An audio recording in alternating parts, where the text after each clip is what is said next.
I'm Anil Kumar, and in this video we'll follow all these steps to find absolute extrema. Determine the absolute extreme values of f of x equals to 1 over x minus 1 over x cube, where x is greater than or equal to 1 and less than or equal to 5. So let us consider the function f of x and find whether it is continuous in this domain or not. So the function is 1 over x minus 1 over x cube. As you know, it is not defined for x equals to 0. So x cannot be equal to 0. Fortunately, the domain for us is from 1 to 5, right? So what we observe here is that the function is continuous. In this domain, it is continuous. So it is continuous within the given domain. Now let us find the critical point. So now the step here is to find critical point. So how do you find critical point? So critical, I should say number, right? Critical numbers are the numbers where the derivative is either 0 or it does not exist. So these are the critical numbers. So let's find the derivative first. F dash x is equals to, this derivative is minus 1 over x squared. And here you could write this as x to the power of minus 3. So you get minus 3. So I'm making this plus 3 over x to the power of 4. Correct? So that becomes your derivative. Now, it is 0. It does not exist at 0, but that is not in our domain also. And the function does not exist. So we are not interested in 0. But let's find when is it 0. So the function is 0. The critical number will be when this whole thing is 0. So let's try to figure out when is this whole thing 0. Now how to solve such a question? So what I can do here is I can take 1 over x to the power of 4 common, right? So this is one way of doing it. So if I do that, I here get minus x squared and then I get plus 3. This is one way of doing it. The other way is you could have taken x to the power of 4 common denominator and then kind of cross multiplied. You get the same thing, right? So I mean, this is not equal to, but this is times. Okay, so when you multiply these, then you get two critical points, and the critical points will be when x squared is equals to 3, or x, that implies that x is equals to plus minus square root of 3. So that is what you get. Now in our domain, you will see the domain is from 1 to 5. And therefore, our critical number c is at square root of 3 only, right? So we'll consider critical number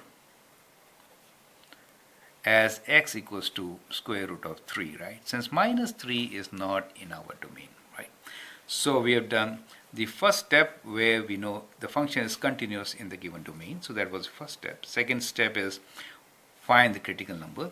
And the third step is, let me do it on the right side, and the third step is to find value of function. So we'll find value of function at different points. So third point is find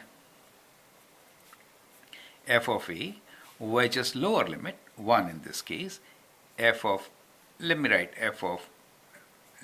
general, f of b and f of c, all the critical numbers, right? So in our case, the lower bound is 1, so we'll say what is f of 1 equals to. So if I substitute 1 in my equation, I get 1 over 1 minus 1 over 1, which is indeed 0. And what is f of 5 equals to? So f of 5 will be equals to, I write 1 over 5 minus 1 over 5 cube, right? So 1 over 5 cube. So for this, I can use the calculator to calculate the answer.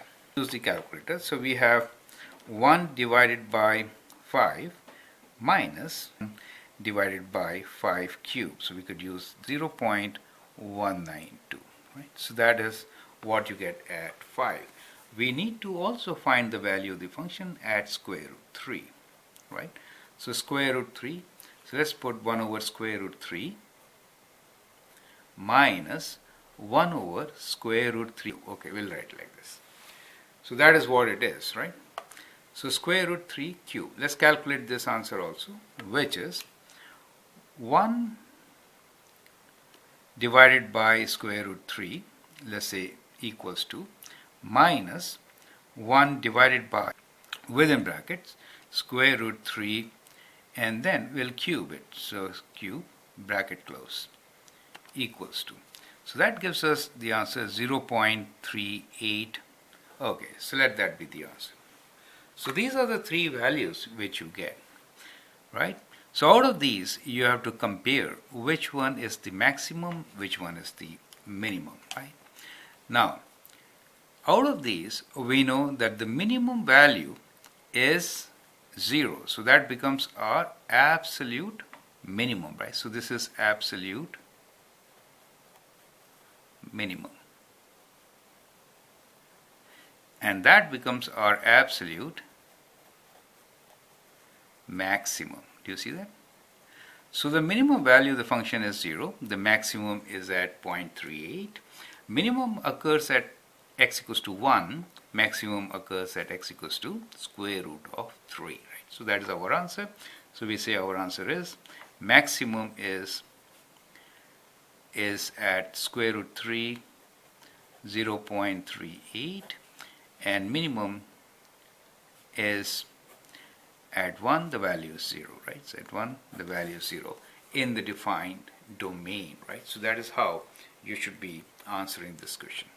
I hope that helps. Thank you.